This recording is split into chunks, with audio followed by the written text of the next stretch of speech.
Պարոն Սարգսյան, դուք նաև հայտարարել եք, որ կարող եք Աֆրիկայից տասնյակ հազարավոր զինված մարդիկ բերել Հայաստան։ Դա քաղաքական հայտարարություն է, թե իրական ծրագիր։ Իրական ծրագիր։ Ինչպես եք դա պատկերացնում, ովքեր պետք է լինեն, մասնավոր ռազմական ընկերությունից, թե վարձկաններ, չգիտեմ, կամավորներ։ Երկու ձևներ, կամավոր, 3 ձևը, հա։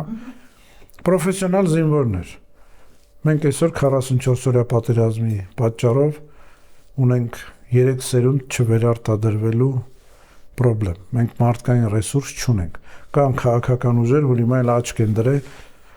Սփյուռքի հայերի վրա, ասում են ազգ բանակ ենք ստեղծում, ստեղ երիտասարդներին կոտորին, հիմա էլ ասում են ընդեղից պետքա բերենք, որ ընդեղի երիտասարդներին է կոտորենք, բայց որ հարցնում ես, բա ձեր տղան, ձեր ընկերոջ տղան գալու է, իրանք շատ վատ են դա արձագանքում, հա, այսինքն հայ զինվորը չպետքա զոհվի,